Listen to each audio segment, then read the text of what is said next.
Yeah, you seen it right. Your boys for prize picks. Put in $5. Win or lose, you get $50 back. It's free bread, man. Go ahead and get the free bread at prize picks, baby.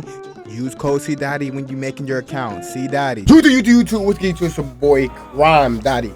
Today, we got nobody knew about Mom's double life until she got kidnapped. Hold on, wait, what? I didn't even realize that part. I just said nobody knew about Mom's double life until she got kidnapped.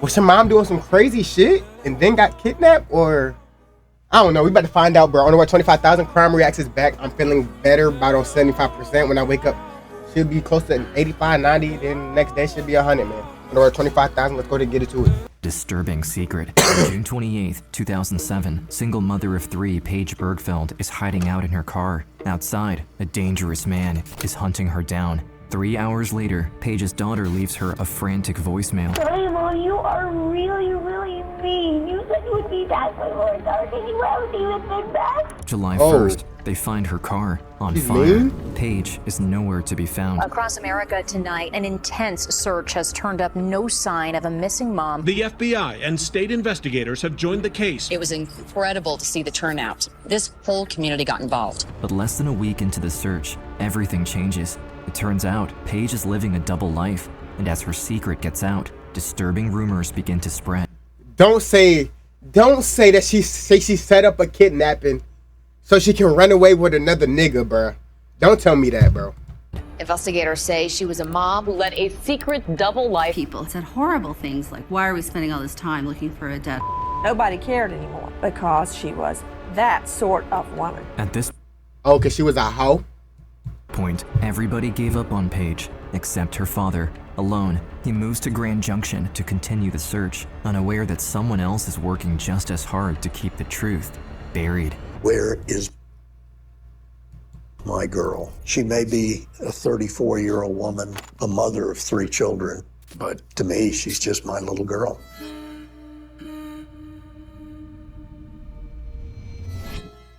It's June 28th, 2007, a big day for divorced single mother of 3, Paige Bergfeld. She had recently rekindled a relationship with her high school sweetheart, Ron Beegler. Following an 8-year separation, the two are meeting for an afternoon picnic. After a pleasant date, the pair part ways. Paige promises to let him know when she gets back home. He waits, but as the evening goes on, he never hears from her. A worried Ron rings her cell phone a dozen times over the next 3 days. Every attempt goes unanswered. Hi, where are you? Call me if you get in.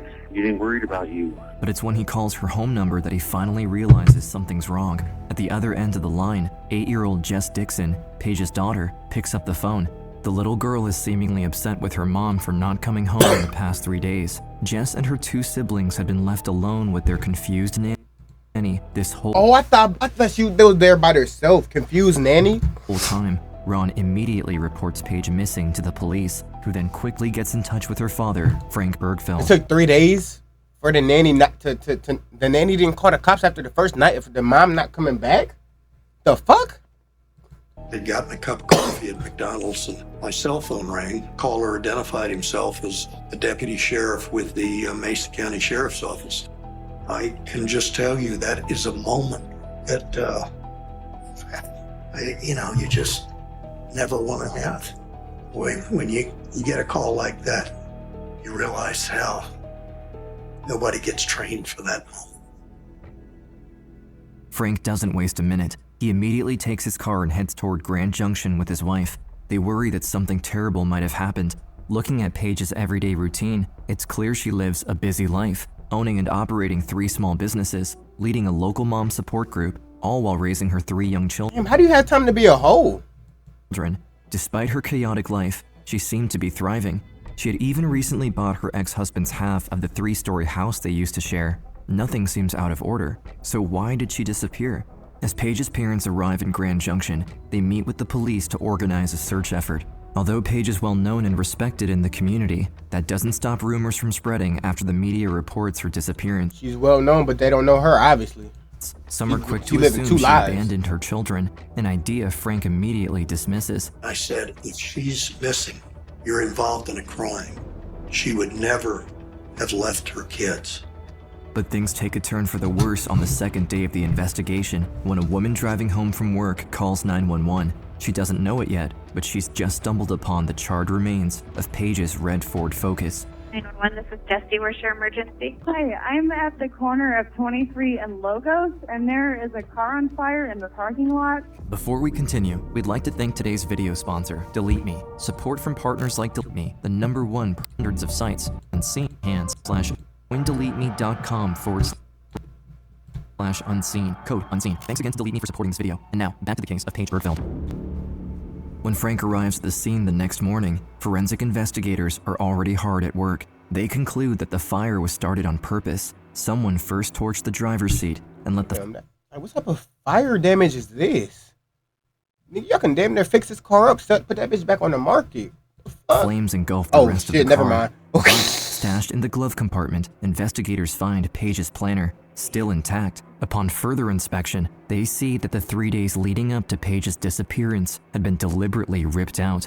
This seemingly calculated cover-up helps police conclude that Frank was right all along. His daughter never ran off. Someone is after her. These revelations sent shockwaves throughout local media, which had previously ignored his plea for help.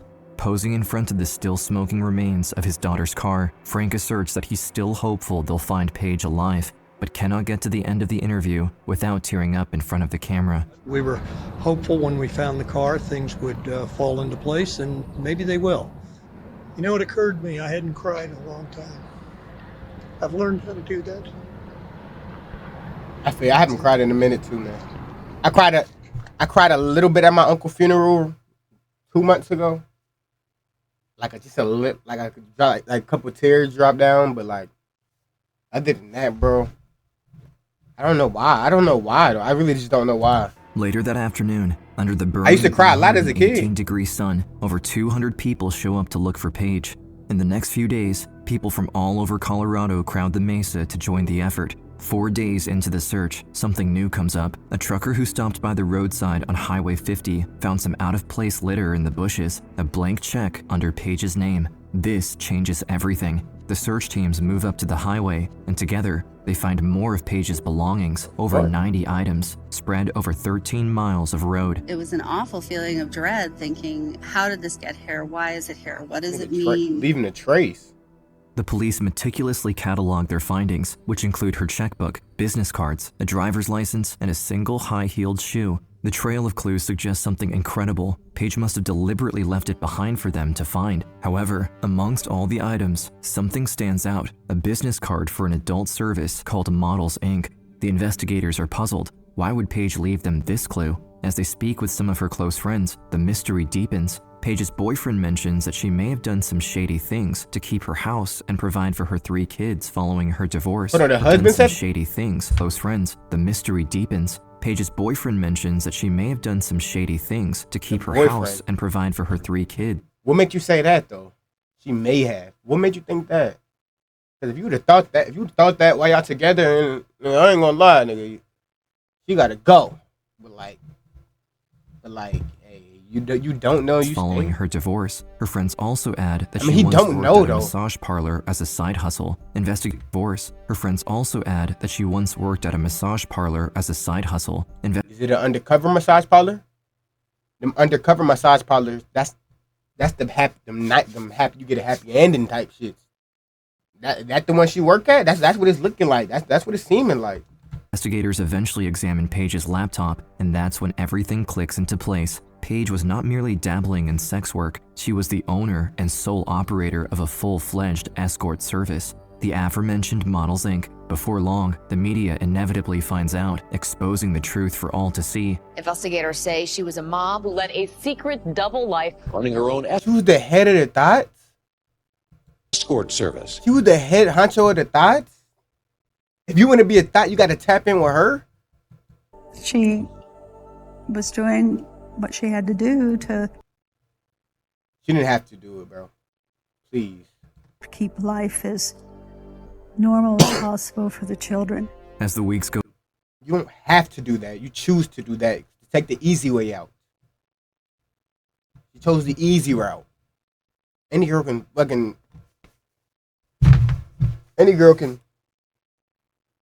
get some bread, nigga. Like, come on, go bro. by. Okay. Less and less people show up for the search. Eventually, the public loses all interest and the search effort is shut down altogether. I guess that's the only Damn, thing because she was a that's going thought? to do, because there isn't any more volunteers that are coming up. Nobody cared anymore because she was that sort of woman. People said horrible Nobody things. gave a fuck Why if are she we was a spending all thought? this time looking for a dead hooker? The search lasted 5 months, and nothing was ever found past Paige's trail of clues. The police are at a loss. Paige has dozens of elusive clients, and, according to investigators, having too many suspects can be as damning as having none. But they need to start somewhere, so they begin with Paige's ex-husband, Rob Dixon, the same man who had previously threatened her and the kids. 911, where's your emergency? My husband and I were in a fight. He wanted the children to stay with him, and he said that I would come home and find them all murdered. What's your name, ma'am? The fuck? Did you just threaten the kids, nigga? If you threaten your... Said that I would come home and find them all Oh, hell no. murdered. That nigga gotta go. Paige Dixon. But this call had been recorded 5 years before the ordeal, and detectives are quickly able to confirm her ex-husband's alibi. He was 14 hours away in his Philadelphia residence the night of the disappearance. The police switch gears and look into Paige's boyfriend instead. His multiple calls, all placed before he declared her missing, are traced back to Denver, 4 hours away, clearing him as a suspect. As detectives work their way down Paige's list of clients, they identify 6 individuals with criminal records. One man stands out, not because he fits the profile, but because he doesn't. Lester Ralph Jones, a car mechanic and family man, has kept himself out of trouble entirely in recent years. However, once they dig deeper into his past, Hold on, wait, they'll who? find out he doesn't. Lester Ralph Jones out, not because he fits the profile, but because he doesn't. Lester Ralph Jones, a car mechanic and family man, has kept himself out of trouble entirely in recent years. However, once they dig deeper into his past, they uncover 2 deeply disturbing events involving a woman named Lisa Nance. My sister-in-law called me and said, oh my God, there's a girl missing in Grand Junction and they are looking at Ralph, or they think he might be a person of interest. I went home and you know how Fox News, it was on Fox News. I kind of went in that mode, I gotta do something, to help. Hotchkiss, Colorado, December 1996. Like Paige, Lisa Nance was a single mom raising her children I know alone. it's snowing in When she there. met Lester, the two immediately clicked and were married within 6 months. He was funny, attentive, and good with her kids. Married in 6 However, months? soon after the two tied the knot, things began to fall apart. Yeah, you're married in 6 became months. Increasingly controlling, obtaining copies of her phone records and a second key to go through her mail. Over the next 2 years, things kept escalating as Lester began bugging their house to spy on her while he was out. Lisa couldn't live like this anymore and filed for divorce. The whole time up until I asked him to leave, he never acted like he would harm me. When I started kind of seeing somebody else, that's when he kind of went, crazy. Things only got worse after Lisa invited her new date to stay over for the first time. The next morning, as she drove him back to work, she noticed a car tailing them. One quick glance at the rearview mirror confirmed her fear. It was Lester's truck, closing in on them. The pair was in the middle of an hour-long stretch of road in the middle of nowhere. Before the sun had risen, neither I dare a nigga to follow me, nigga. I'm getting gone. Ain't no way you gonna be able to. No. of them had a cell phone. With no other option, Lisa floored it, and a high-speed chase with Lester followed. Within minutes, he caught up and slammed into the side of their car, sending them spinning into a ditch. Lisa and her date had no time to react before another violent jolt hit the vehicle. Lester rammed into them again, this time from behind, pushing their car further into the ditch. Then, they heard Lester's truck door slam shut. Lisa spotted him in the side mirror, walking towards them, holding a gun. Her date frantically lowered the passenger window, grabbed her arm, and tried to pull her out, but Lester was already at Lisa's side. He cracked the door just enough to force his arm inside, grabbing her violently and smashing his pistol against the window. Lisa yelled at her date to save himself. The terrified young man successfully pulled himself out, but 2 deafening bangs suddenly pierced Lisa's ears.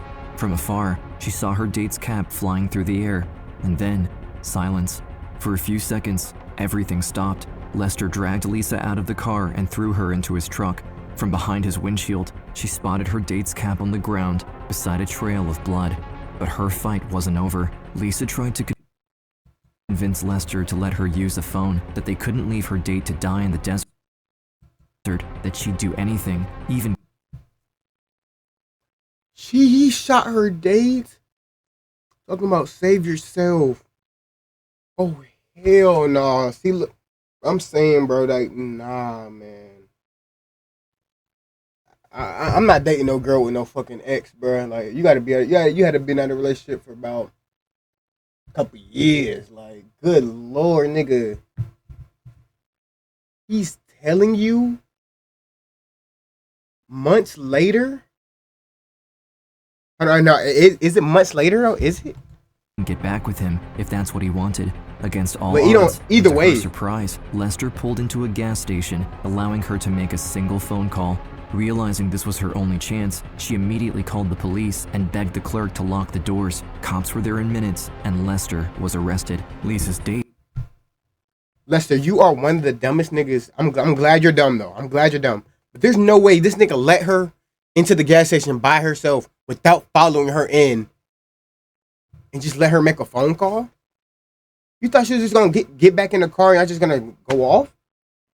You think she's finished? Okay, bro, this nigga's retarded, bro. She had to give you top in the car and then you just start believing her. Because other than that, there's no, I don't get it. I don't get it. Ended up in the hospital, but survived. Both bullets barely grazed him. Unbelievably, Lester only spent one night in jail.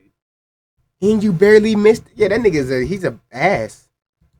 Someone bailed him out the very next day. And then when he got out of jail, there was a restraining order put on him, but it didn't stop him. I mean, every time I would drive somewhere, I would always see him parked.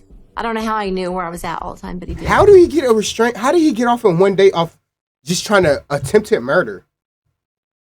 Off attempted murder and kidnap. And damaging somebody's vehicle. How he gets out off bail? It should be no bail. You shot at somebody. What the fuck? Out of rage. A few weeks passed, and Lester's court hearing was approaching. You shot over some Lisa pussy. knew he was still out there, but the last weekend went by without a sign of him. On June 12th, a Monday like any other, Lisa was back in her Hotchkiss house, alone. The clock showed 7 p.m. when she stepped out of the shower and into her bedroom to dress. As she opened the door to head back into her kitchen, she saw a silhouette in the shadows at the far end of the room. I came out of my room and I turned around and he was just sitting on the couch. I mean, just sitting there in the dark. My stomach just, sank. I asked him, what on earth are you doing here, No answers, not even a look. Out of the couch. Far end. She opened. The clock showed 7 p.m. when she stepped out of the shower. So this is like a week later. And into her bed. No, a week. Because he said it was like a good for a week. So I'm pretty sure this is 2 weeks later. Bedroom to dress. As she opened the door to head back into her kitchen, she saw a silhouette in the shadows at the far end of the room. I came out of my room and I turned around and he was just sitting on the couch. I mean, just sitting there in the dark. My stomach just, sank. I asked him, what on earth are you doing here, No answers, not even a look. Lisa's heart was pounding. She knew she needed to do something. I wouldn't even have said shit. I would have just ran to wherever I had to run to. Go and just have to do what I got to do, bro. That nigga would have been sitting. He would have been laying where he was sitting. He would have been laying like these. No cap, nigga would have got his shit popped. Assuming that moving into a public setting would ensure her safety, she masked her fear and casually suggested they go out to eat. Without a word, Lester grabbed her arm, dragged her out of the house, and into her car. He then got behind the wheel and started driving. The farther they went, the harder it became for Lisa to deny what was happening. I said, we're not going to eat, are we? And he said, no. And I said, what are you going to do? And he said, I'm going to kill you. He was going to put me in a lake where nobody would find me. And then he just slapped me over and over. And I could feel blood, and I could feel my lips swelling. Time was running out for Lisa. He's still out on the streets? Before the lake was approaching. So he didn't kill her and he was still out on the streets for him to be assumed to be kidnap her, and he's still out on the streets? Remembering how she had outsmarted her kidnapper before, she said she still had feelings for him, hoping it would buy her time. But Lester was no fool and violently retaliated. He's a fool. He's a fool that just got played before. Endured his blows until he paused, then plunged toward him, suggesting she wanted to. But Lester was no fool and violently retaliated. Out of options, she endured his blows until he paused, then plunged toward him, suggesting she wanted to prove how much she loved him before quickly pulling back. She claimed that the car was too cramped for intimacy and that they should find a motel. Lester hesitated for a minute, but ultimately fell for it. and he pulled into that last motel. And he said, "Are you Horny going to ass. be here when I get back?" And I said, "Yes." So he went in, and when he got in that, like you walk in the first door and then the second door. Once he got in that second door, I climbed over in the passenger seat, and I drove as fast as I could drive. After Horny is a hell of a drug, bro. Horny is a hell of a drug. This nigga got finessed. Into that last motel. He got finessed because he wanted to. So he thought, Shawty gonna let me crash. Let me cash. Shawty gonna let me cash. Shawty gonna let me. No, she's not, buddy. That's tough. That boy thought he's finna crush some shit. And he said, "Are you going to be here when I get back?" And I said, "Yes." So he went in, and when he got in that, like you walk in the first door and then the second door. Once he got in that second door, I climbed over in the passenger seat, and I drove as fast as I could drive. After an interstate manhunt that lasted months, Lester was arrested and charged with kidnapping. He was released a few years later and seemingly never meddled with Lisa again. However, the reason why the police are interested in Lisa's case is that there are many similarities between it and Paige's. Both took place along Highway 50. How did he get off? Like, I ain't gonna lie, that nigga damn near gotta get life, bro. You're old, first of all, you're old as shit. He shot at a nigga, tried to kill him, kidnapped. Like, bro, why the fuck is he why did he get another chance? Both involved kidnappings perpetrated via got the like victims' 2 own years. vehicles, and both happened on the day their respective victims started dating again. Grand Junction authorities got a hold of me, and they wanted me to come to Colorado to take them up where he took me because they couldn't find her body, and they were just looking for ideals of where she could be. Sadly, even though everything points toward Lester Ralph Jones, Paige's body isn't found at the lake Lisa identified. But instead of going back home to Oklahoma, she agrees to stay and help police build a profile on Lester. Meanwhile, Frank is forced to accept the truth. No one else is coming to help. With police shifting their focus towards Lester and the town slowly losing interest, the desperate father finds himself completely alone. He moves from Denver to Grand Junction, rents a one-bedroom apartment, and keeps the search going, all on his own. Pulling together what's left of his retirement savings, he puts up a $15,000 reward for anyone who can help him find his daughter. It's about 100 days, and if she's out there, we need to find her, and if this will help stimulate that, so be it. This is my life now, and I really wish I could get in a different line of work. With Frank out on the field, the police thoroughly question Lisa. She explains how, even back when they were married, Lester too lived a double life. He played the role of devoted husband and father, all while hiring sex workers daily, often using her own money to pay them. On top of that, she indicates that, even though she never pressed charges against him following his release from jail, he continued to harass her. Strangely, his obsession suddenly How do you not press charges? He almost killed your boyfriend and killed you and kidnapped you multiple times. Stopped a few years ago, right around the time Paige started Models Inc. Following these revelations, Lisa returns to Oklahoma, and the police review the case's initial findings with Lester in mind. Less than a mile from where Paige's burned car was found sits a large RV garage. Back in the early days of the case, cadaver dogs tried to track a scent from the vehicle, but the trail kept leading back to that same garage, so they dismissed it. Turns out this is the garage where Lester works. And then come Paige's phone records. Investigators knew that the last number to contact her was linked to a burner phone, which was activated the same day she vanished. They pull CCTV footage from every store in town, and sure enough, at the local Walmart, they spot a familiar face, Lester Jones. Wow. Frank and the police push the DA to press charges, but the answer they get is crushing.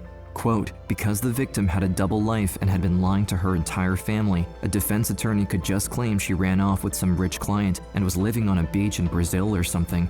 Without a body, we have no case. Not exactly the kind of answer Frank had been looking for. He told me, these kind of cases take 6, sometimes even 20 years to solve. I responded to this guy, you may punch out tonight to go eat dinner, but this never leaves me, and it never will. For the next 5 years, nothing changes, but as investigators go back through the case over and over, they notice something strange. Evidence has been lost. CCTV footage, interviews, even some of Paige's personal items are gone. And on Frank's side, nothing either. After scouring the mesa thousands of times, he had to face the truth. His daughter was gone. Or was she? After a string of heavy rainstorms near Grand Junction, a hiker spots something in a dry creek bed. just a mile east of where Paige once scattered her belongings, a human skull. It takes Wow. weeks, but dental records confirm what Frank already fears. It's Paige. With her remains finally found, the DA feels confident enough to move towards a trial. But first, he wants to reopen the investigation into Lester Jones. Armed with a new warrant, police seized the vehicles belonging to Lester and his wife, hoping to find new forensic evidence. But 5 years in, it's just too late for that. Then, something unexpected happens. Mr. Jones? Yes, sir. This is Art Smith with the Sheriff's Office. Just calling to let you know that we have both your cars ready for you and your wife. You asked me where I could bury a body. Mr. Jones, I'm not following you. You asked me where I would bury a body. When did I ask you that? Mr. Jones, are you there? That What? was to me a very, Y'all letting this nigga back out on the streets, bro. very interesting. He should have got life with the first shit. This never would have happened. Like, bro, this justice system, boy. For him, This justice system. and certainly would be the sort of thing that would go towards being satisfied that Lester Ralph Jones killed my daughter. Following this interaction, the police arrest Lester, and the DA greenlights the trial. Over the next few weeks, dozens of witnesses take the stand. We talked about her quitting that business. What were the reasons you said? Because she could get killed, for one. Lisa faces Lester, the first time she has done so in almost 20 years. And he looked at me, he said, I'm going to kill you. On the defense side, Lester's attorney never really tries to prove her client's innocence. Instead, she focuses on attacking the credibility of the other suspects. After 3 days of deliberation, the jury fails to reach a unanimous verdict, and the procedure ends in a mistrial. Frank's disappointed, but not defeated. He's just glad the case made it this far. Now, he braces himself for the retrial, set to begin in 6 months. They doing a retrial? I'm about to say. Reasonable chance it could be another mistrial. If it is a mistrial, I expect Jones will walk out a free man. If that's the case, who will be the next target of his obsession? Lester won't stop after Paige. Everybody on the defense team knows it. Frank and the prosecution can't let him make another victim. They refocus on everything that went missing during the early investigation. With help from the sheriff's office, they recover key evidence, an interview that clears one of the original suspects, the packaging for Jones' burner phone, and even CCTV footage of Paige's final moments before the abduction. But when December comes and the second trial begins, the defense is ready. They target lead investigator Beverly Gerald, hoping to discredit her, and by extension, the entire case. Would you agree, Investigator Gerald, that you made some mistakes in this investigation? Yes. Has it come to your attention that you did in fact forget to book in a few recordings into evidence? I don't remember that. You don't remember getting a major disciplinary action because you kept evidence from this case in your office? No. She just boggled me when she was on the stand and I don't remember, I don't know, whatever. And you're a lead investigator? They should have replaced her immediately. But this doesn't deter the prosecution, because now they have something new. Video evidence placing Lester at the scene. This footage shows the outside of Paige's office the night she disappeared. It's 9 p.m. on a Monday. Only 2 cars appear, Paige's red Ford Focus and a white Chevy Impala circling the lot. The issue is that this isn't just any car. It belongs to Lester's wife. The Impala stops 4 times. Lock Each this time, bitch-ass nigga Paige's up. phone rings. Every call comes from Lester's burner phone. The footage cuts off just as the Impala crosses paths with Paige's car. The rest of the tape is lost. The evidence may be circumstantial, but its sheer quantity is becoming overwhelming. Just like before, the jury takes 3 nigga's days done. to deliberate, but this time, they come back with a verdict. We, the jury, find the defendant, Lester Ralph Jones, guilty of Thank count 1, murder in the first degree. The judge continues and sentences Lester to life for Paige's kidnapping Bye, and murder. bitch. Sighs of relief can be heard in the audience, but one man remains stoic. When the verdict came in, I think we were supposed to feel elated.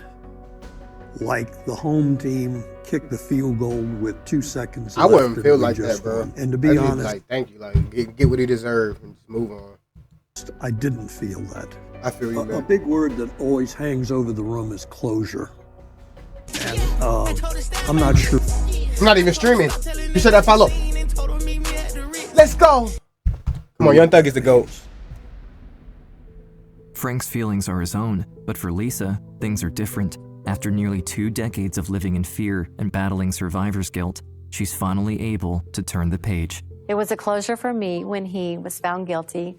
Sometimes I feel embarrassed, Sometimes I feel like I'm lucky to be alive, that I'm the one that survived him. Well, I don't know how you finessed. I don't know how his dumbass fell for that.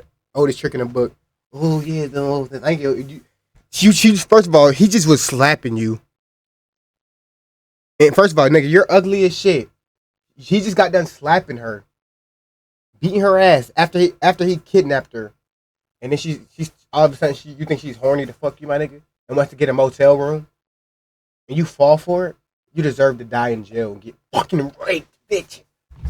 I was very scared for a long time. It took a long time to get over it, and I don't know that I ever completely got over it, but it got better. He's getting raped in jail 100%. It's part of my life that's over, and I don't ever have to worry about him or think about him. Frank passed away in 2019. Hold on. Is that the... Oh, no, I think Lester's the... Hold on, who's Frank? That's his dad, my bad. Yo, I think that's the dad. Yo, my bad if Frank, if you're the dad. Never have to worry about him or think about him. Frank... it's the dad, Birdsfield, and that's the... my bad, Pops. My bad, Pops. That's on me, but... RP to the Pops, bro. You did what you can to find your daughter, bro. They was really hard on you. He should have been gone, bro. That's tough, man. Hopefully, bro. It's tough, man. I don't even know what to say, man. That's tough. That's just a tough way to go out. Tough way to go out, bro. He probably still been living if his daughter, that never happened to his daughter. He probably still been alive.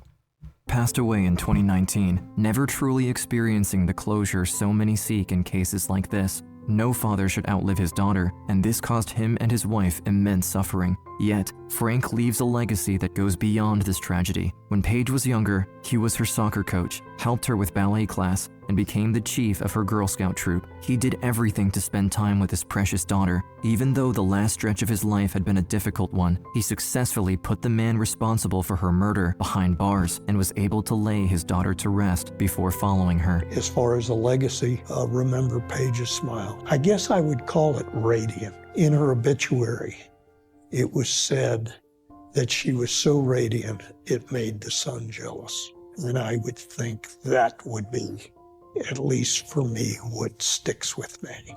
That might be glazed. The most. In addition to Frank and Lisa's personal tragedies, it's important to understand that Paige's story isn't some rare outlier, but one of countless examples of the violence that women face every single day and men around the world. Entering sex work wasn't a decision Paige took lightly. To those who knew about this part of her life, she often talked about how much she wanted to stop, and how, to those who knew sex work is about this part weird? of her life, she often what did I say? Talked about how much she wanted to stop, and how unsafe she felt. Because of her work, prosecutors were more hesitant to stand up for her in court, and the public was less willing to search for her. It took almost 10 years to bring a violent man behind bars, and, ultimately, to bring Paige, her friends, and her family peace. She wasn't just a victim, she was a mother, a friend, and a fighter who never stopped trying to build a better life for the people she loved. For that, she deserves to be remembered with the dignity she was so often denied.